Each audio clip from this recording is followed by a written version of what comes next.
Pembahasannya tentang hukum musik dalam tinjauan Al-Quran dan Sunnah, dan dalam bab fiqih yang sekarang insya Allah kita akan coba kaji. Ini pembahasannya cukup bukan hanya hangat, tapi barangkali juga akan menghadirkan sesuatu yang dahsyat.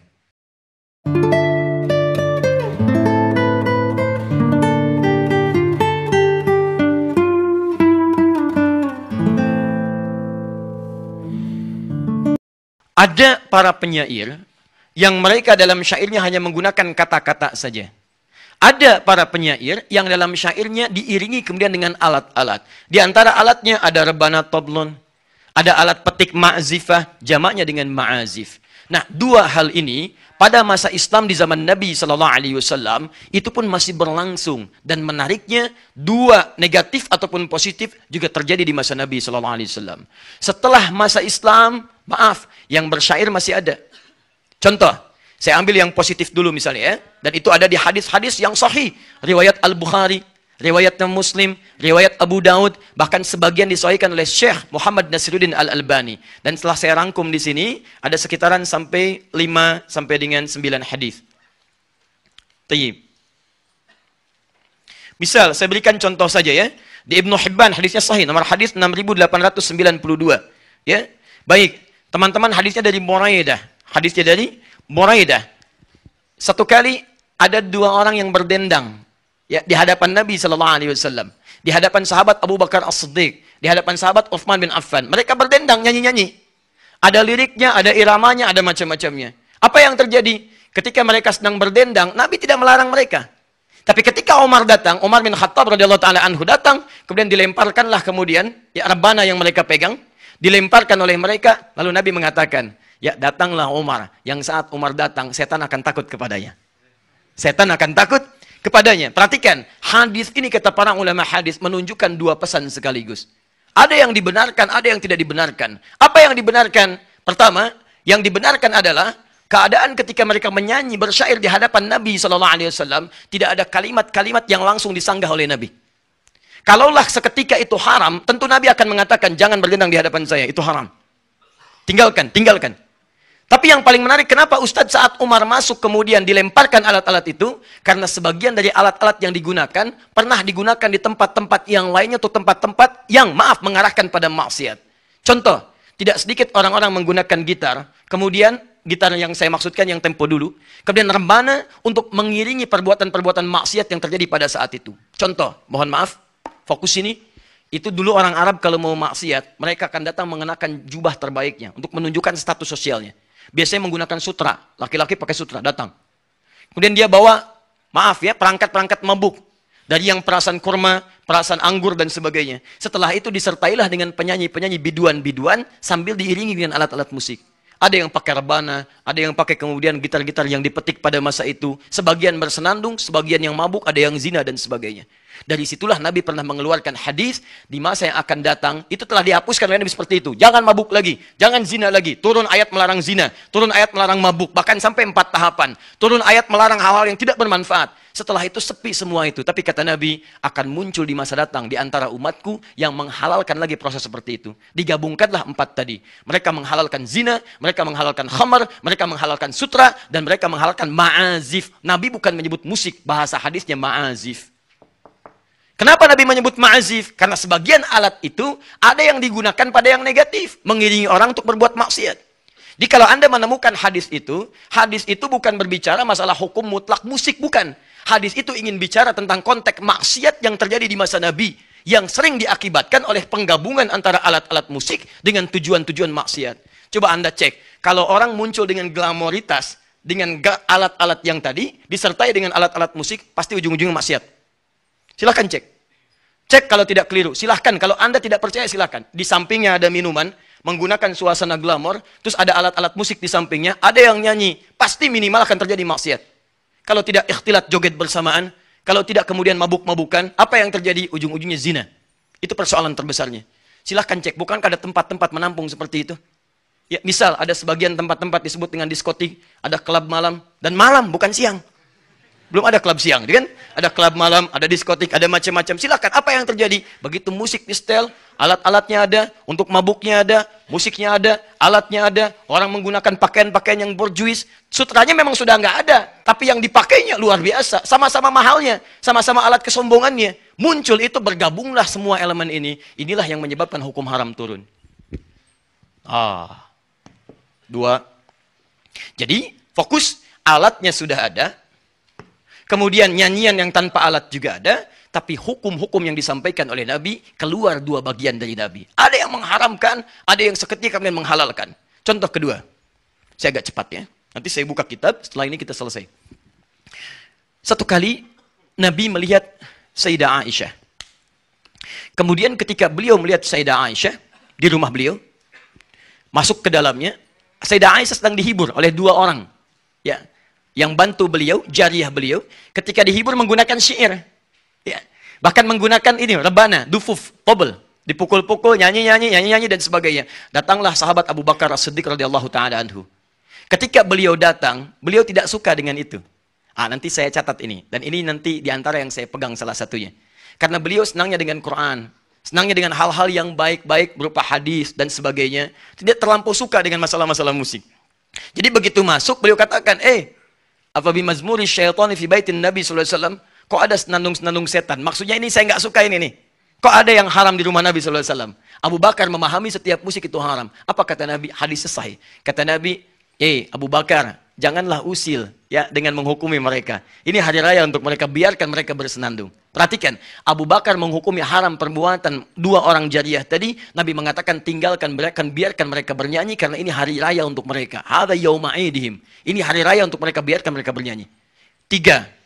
Lihat baik-baik. Tiga. Teman-teman sekalian, dalam bab pernikahan. Tiba-tiba ada sahabat kalangan yang menikah, suasananya sepi. Nabi perintahkan pada Sayyidah Aisyah, ya Aisyah, kenapa tidak ada orang-orang yang bernyanyi? Kenapa tidak ada orang-orang yang bersyair? Bukankah orang Ansor senang kalau ada pesta seperti ini, ada yang bernyanyi, ada yang bersyair? Nabi malah memerintahkan, keluarkan dufuf, pukul rebana, dan buat syair-syair yang bagus untuk menghibur mereka. Di hiburan-hiburan, urusan-urusan yang sifatnya dalam kebaikan. Nabi malah meminta dihadirkan, bukan meminta dihilangkan. Ini yang paling menarik.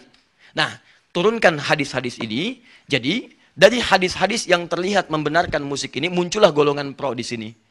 Dikeluarkanlah hadis-hadis dari Nabi yang membenarkan tentang musik tadi. Misal, kata orang rebana tidak boleh. Kata siapa? Kata Nabi malah disuruh pukul rebana. Maka dikeluarkanlah hadis-hadis tadi untuk menguatkan ini. Jadilah ini hadis penguat untuk yang pro musik. Baik. Kata siapa dilarang? Toh dalam pernikahan yang tadinya dilarang, didiamkan, Nabi malah menyuruh untuk memainkan itu. Ini menunjukkan bahwa musik boleh. Hadis yang kedua. Kata siapa dilarang? Kan turun ayat. Quran surah ke-26, ayat ke-27. Justru di situ, ayat 227. Justru di situ para syu'ara pemusik dipuji oleh Allah subhanahu wa ta'ala. Dan jadi bahan dia untuk masuk ke dalam surga. Masya Allah, muncul hadis ayat yang ketiga. Ayat Al-Quran. Ayat-ayat ini diambil oleh golongan pro. Dan mereka nilai inilah ayat-ayat dan hadis yang membolehkan tentang musik. Muncullah kesimpulan musik boleh menurut mereka. Paham sampai sini? Satu. Jadi kalau Anda menemukan orang yang membolehkan musik, boleh jadi kesemuanya akan kembali kepada hadis-hadis dan ayat-ayat ini. Inilah landasan yang menjadikan mereka berpikir bahwa musik itu halal dan benar dalam pandangan agama. Jelas? Hapus. Dua. Lepas dari ini, ada ayat-ayat yang mencela sekaligus hadis-hadis yang menghinakan musik dan para pemusik. Misal, tadi Asy-Syu'ara Quran surah ke-26 ayat 224-nya. Di situ para pemusik dicela. Seringkali menghadirkan kesesatan. Seringkali menghadirkan khayalan-khayalan. Tidak disukai oleh Quran. Kata mereka, haram hukumnya. Dua, turun ayat Quran surah Luqman misalnya. Tadi yang saya bacakan. Turun Quran surah An-Najm, tadi yang saya bacakan. Di situ semua mencela dan menyebut musik perbuatan yang tidak bermanfaat. Maka mereka menyimpulkan haram hukumnya. Tiga, adanya hadis-hadis Nabi SAW yang jelas menyandingkan musik dengan aspek keharaman seperti zina, khamar, dan sebagainya.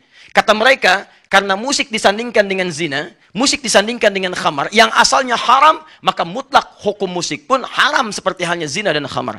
Paham sampai sini? Keluarlah kemudian hukum dari mereka menghukumi musik sebagai hukumnya haram. Baik. Persoalannya, lihat baik-baik. Saya sebutkan dua kubu ekstrim dulu. Saya belum sebutkan mana pilihan yang rajih di antara ini semua. Fokus. Para ulama ketika melihat hadis-hadis ini dan ayat-ayat Quran, mereka terbagi pada beberapa golongan. Ada yang berpendapat haram mutlak untuk kehati-hatian. Sudah, karena ayat-ayat yang turun, hadis-hadis yang ada, itu tidak banyak yang memuji, tapi lebih banyak yang memalingkan dari itu. Maka mereka berpendapat, bagi saya, haram hukumnya. Haram itu maksudnya saya nggak ingin kerjakan itu. Saya ingin terkait dengan maslahat yang jelas manfaatnya saja. Quran jelas manfaatnya. Hadis jelas manfaatnya. Musik gak banyak manfaatnya. Saya tinggalkan itu semua, saya konsisten dengan ini saja. Maka mereka berpegang teguh dengan hukum keharaman musik. Jadi kalau Anda menemukan, maaf ya, kelompok yang haram mutlak, gak boleh sama sekali, dan sebagainya, ini yang diambil ayat-ayat dan hadis-hadis yang tadi saya bacakan. Dengan pemahaman hukum musik haram mutlak. Jelas? Persoalannya, begitu disampaikan seperti itu, tiba-tiba yang terjadi ditemukanlah hadis-hadis Nabi membolehkan. Tapi kan dalam pernikahan ada hadis Nabi, dan itu sahih. Tapi kan Nabi pernah masuk kepada rumah Sayyidah Aisyah, ada yang bersenandung, dan itu benar hadisnya. Bagaimana pendapat Anda? Oh, kalau itu dikecualikan. Kalau itu dikecualikan, boleh dalam konteks itu saja. Akhirnya, yang tadinya haram, turun sedikit. Haram kecuali. Sama kalau mau dibawa ke konteks kekinian, haram, gak bisa, mutlak itu haramnya. Tapi tiba-tiba ketika sedang sholat, tang ting tung ting, tang ting tung, tang ting tung ting, tang ting tung, handphonenya bunyi. Dan itu musik. Itu musik. Oh, kecuali handphone. Kecuali handphone. Misal ya. Baik. Muncul turunan di sini. Fokus baik-baik. Fokus. Kita sedang membahas persoalan. Maka disinilah kemudian muncullah kecuali-kecuali di sini. Apa pengecualiannya? Dalam bab nikah boleh. Itu pun diikat dengan hal-hal yang tidak banyak yang melalaikannya. Boleh dalam bab nikah. Sepanjang musiknya tidak terlampau berlebihan, bahkan disyaratkan rebana saja. Selain rebana, nggak boleh. Atau akapela saja. Jadi yang pakai piano tetap haram. Yang pakai gitar tetap haram. Yang boleh pakai rebana saja. Nah, jadi kalau Anda ikut golongan seperti ini, jangan heran kalau kemudian ke pernikahan yang ada cuma rebana. Ya, atau misalnya menggunakan akapela, tidak menggunakan piano dan sebagainya. Maka ini yang dimaksudkan barangkali mengambil hukum yang pertama. Dan Anda tidak harus mencelanya. Karena kita menghormati perbedaan. Tidak ada masalah. Kalau Anda berpegang pada yang ini, karena tujuannya baik, ada masalah. Jangan dicela. Karena mereka saya ingin berhati-hati. Yang ingin saya kerjakan yang ini saja. Yang ini saya takut salah. Takut salahnya menjadikan mereka mengambil sesuatu yang mereka pahami dengan baik. Jelas? Padahal di bab ini kalau dibaca keseluruhan, Imam Asy-Syafi'i membagi dua alat musik yang diwasiatkan. Alat musik pertama, sama alatnya, sama-sama rebana. Tapi yang pertama dipukul untuk yang bermanfaat. Seperti motivasi orang pada kebaikan, konteks dulu untuk berperang. Perang jihad. Jadi ketika mau jihad didorong, bikin syair, Hasan bin Sabit dipukul rebana, dang, ding, dung, gendang dipukul dan sebagainya. Kata Imam Asy-Syafi'i, kalau itu yang diwariskan maka halal hukumnya. Alatnya sama. Boleh. Tapi kalau yang diwasiatkan ke ahli waris, diwasiatkan kemudian, atau menjadi warisan, hanya alat musik yang digunakan untuk yang lahun saja yang ini. Untuk nyanyi-nyanyian yang tidak bermanfaat, untuk mabuk-mabukan, untuk diarahkan pada yang maksiat, itu yang dimaksudkan kata beliau, batalat indil wasiyah, batal wasiatnya. Di kalimat itu dari Imam Asy-Syafi'i, bukan ingin menghukumi musik haram mutlak, bukan. Imam Asy-Syafi'i ingin mengatakan alat musik yang dimaksudkan jika dipakai untuk hal-hal kepentingan maksiat. Sedangkan yang tidak maksiat, boleh dilakukan. Untuk persoalan ahli waris atau untuk wasiat diberikan pada generasi setelahnya. Jadi maksud saya, ada orang-orang yang mengutip pendapat para ulama, tapi tidak merujuk kitabnya dalam bab apa itu disampaikan. Ternyata ketika para ulama, Imam Syafi'i itu tidak terlampau menyenangi musik. Tapi yang paling hebat, beliau itu ahli syair. Dan punya diwan, namanya Diwan Imam Asy-Syafi'i. Punya kumpulan-kumpulan syair. Tapi karena konsennya kepada fikih, konsen pada Al-Quran, terlampau banyak menjauhi yang seperti ini. Tapi hukumnya ada. Di teman-teman, kalau Anda melihat para ulama mengatakan misalnya kalimat-kalimat, kami jauhi musik, kami tinggalkan musik, munculkan hadis-hadis yang tadi, pada umumnya walaupun mereka punya syair dan sebagainya, itu karena kebiasaan mereka dekat dengan Al-Quran dan dekat dengan hadis. Dan orang-orang ahli Quran tidak akan bertemu frekuensi Quran dengan frekuensi musik. Ya, kalau saya pribadi, misalnya kalau Anda tanyakan, kalau saya pribadi, saya tidak terlampau menyukai musik. Karena ketika seorang dekat dengan musik, itu tidak akan sejalan dengan Qurannya. Walaupun musiknya ada maslahatnya.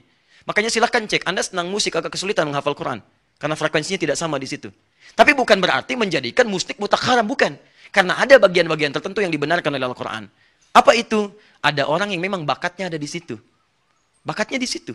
Dia mudah sekali membuat lirik. Dia mudah sekali memainkan irama dan sebagainya. Kata Quran, dipakai yang maksiat. Kenapa tidak dipakai yang halal-halal?